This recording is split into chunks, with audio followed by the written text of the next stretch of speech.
Now from Anderson County tonight, the report of a major drug bust. Operation Reno 911 landed more than 30 people in jail, seized $500,000 in cash and much more. Walter Lorenzo Lee, known as Reno, was born on April 19, 1976 in Anderson, South Carolina. The youngest of 6 siblings, Reno was the baby of the family, cherished, protected, and adored by his older brothers and sisters. He grew up on the south side of town, a neighborhood marked by poverty, drug dealers, pimps, and a constant threat of violence. Reno couldn't avoid seeing the darker side of life around him. Growing up in a neighborhood filled with struggle and survival shaped him, but it didn't break him. Instead, it taught him resilience. He learned to move smart, stay focused, and carry himself with dignity, even when the odds were stacked against him. As a teen, attending schools in District 5, Reno's focus began to shift from academics to the allure of the streets. He looked up to local street legend named Pablo, whose lifestyles of money, cars, and girls got Reno's attention.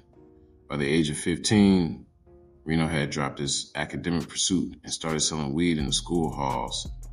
Though it began as a small hustle in the schoolyard, quickly escalated to selling on the streets. The money came fast, allowing him to put cash in his pocket, help pay bills, stay fresh. The street life offered a stark contrast to the stability his mama worked so hard to provide. But for Reno, it was a way to gain respect, power, and material things that seemed to define success in the world he saw around him.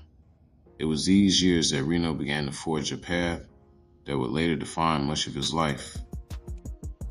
By the age of 18, Reno had fully immersed himself in the street life, and his reputation began to grow. His hustle, sharp mind, and ability to handle business didn't go unnoticed. One day he caught the attention of the biggest drug dealer in town, Pablo. Pablo, a well-known figure in the local drug scheme, pulled Reno aside, admired the way he moved, how he handled himself, and his knack for making things happen without drawing unnecessary attention. As that conversation continued, Pablo saw potential in Reno.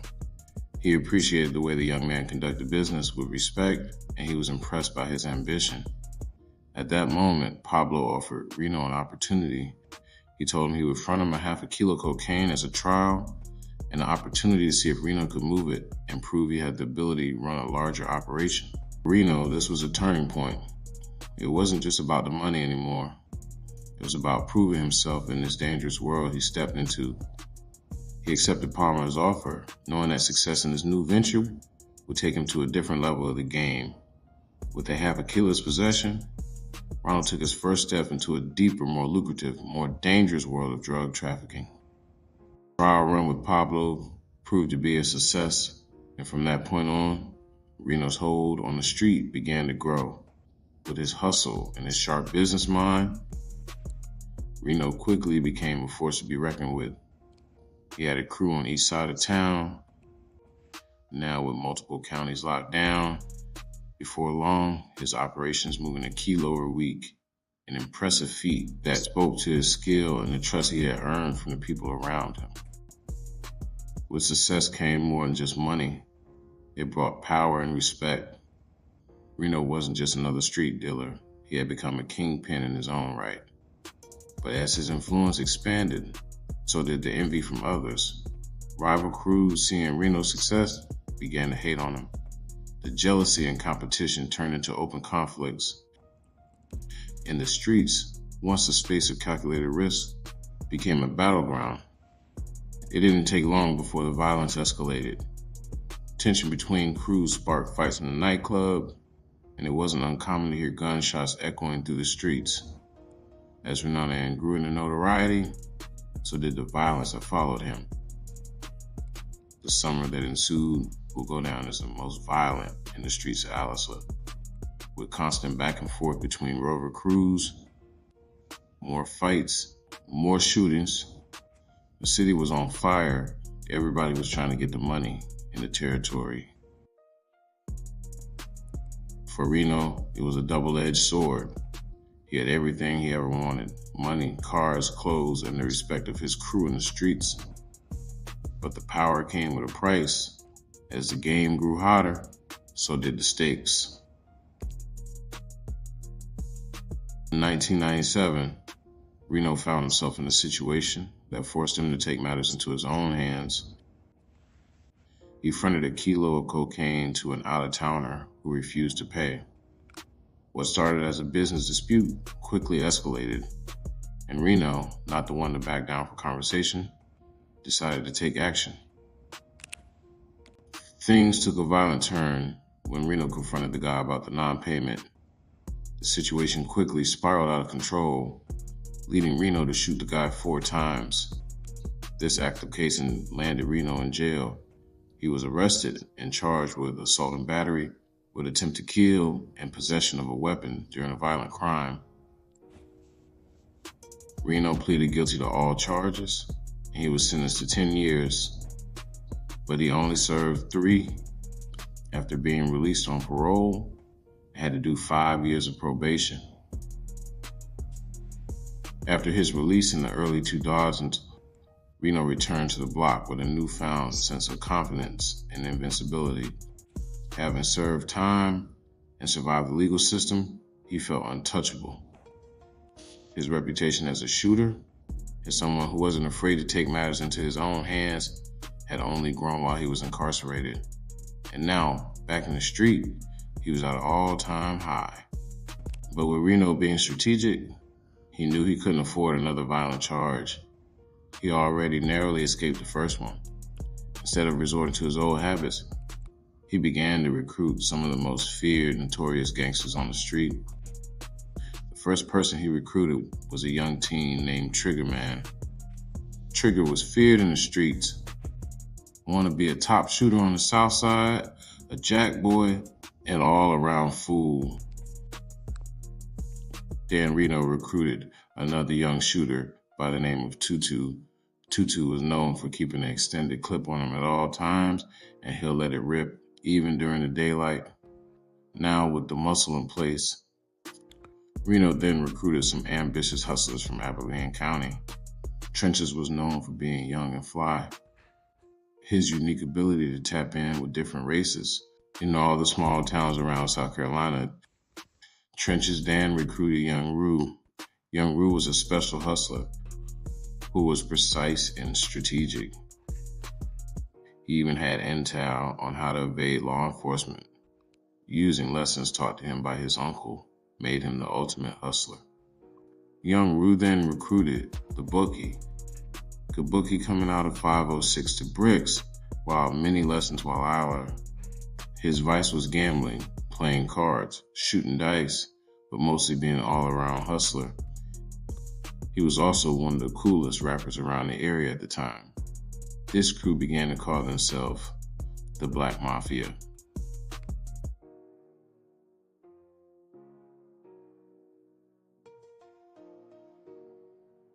In 2003 to 2009, Reno and the Black Mafia were on a flawless run. They controlled a significant portion of the drug trade in the area, expanding their operation and making money hand over fist. With kilos coming from LM, traced back to Bay Mouth, the crew was unstoppable. They had the best product on the street. With a loyal crew, Reno was able to maintain a low profile while building a powerful empire behind the scenes. His business sense, combined with loyalty to his crew, allowing him to move product quickly and quietly, and nobody wanted to smoke. For nearly 6 years, the Mafia was untouchable, expanding their reach and solidifying Reno's position at the top. He was not just a player in the game, he had become the game. But whereas all things in street life, success brought attention, and with that attention came new risk. But as with every empire, eventually the walls began to close, and in November 2010, Reno luck took a sharp turn. Guns, drugs, money. This is just part of what Operation Reno 911 netted. It was dubbed Operation Reno 911 because, as you can see from the paper, one of the major players over there is Walter Reno Lee, local resident here in Ann. It looked like Reno's run had finally come to an end, with the weight of Operation Reno 911 bearing down on him and others. The sled was confident they had taken out a major drug operation. The streets were buzzing. People whispered, the king had fallen. The Black Mafia reign was over. Was one of the most touted cases in the upstate last year, a major drug bust called Operation Reno 911, which was said to have broken up a drug organization which supplied the majority of powder and crack cocaine in Anderson County.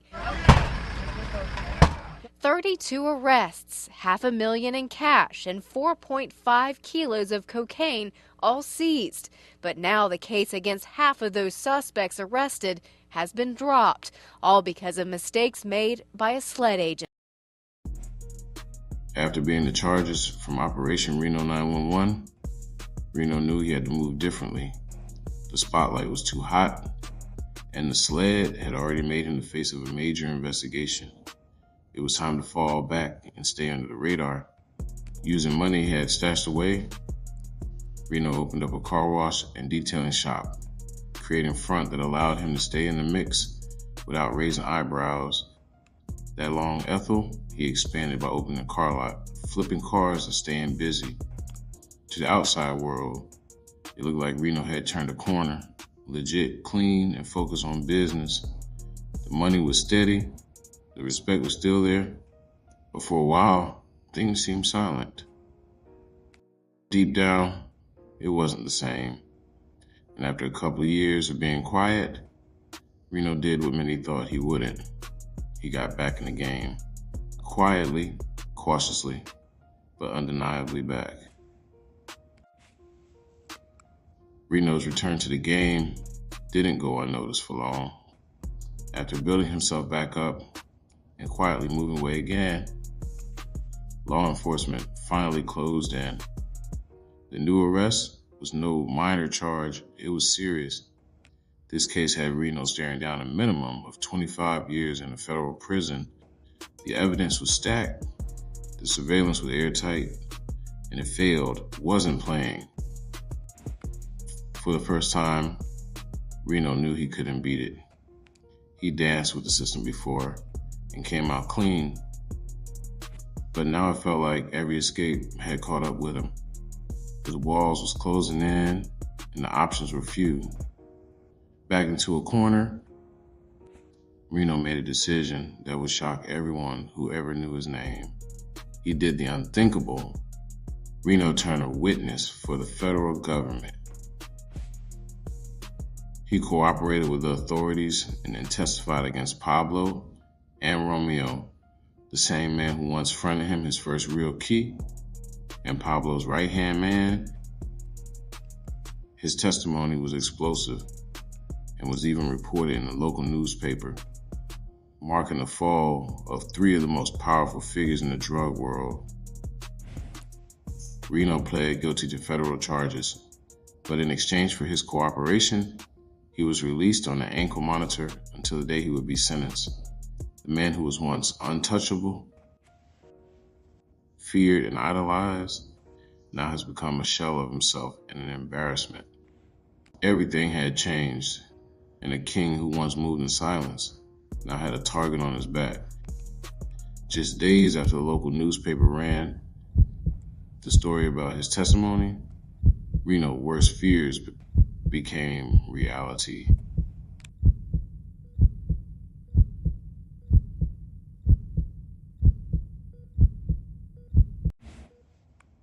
On November 18th, 2016, around 2 p.m. You telling my people and think you about to get away with that? Reno!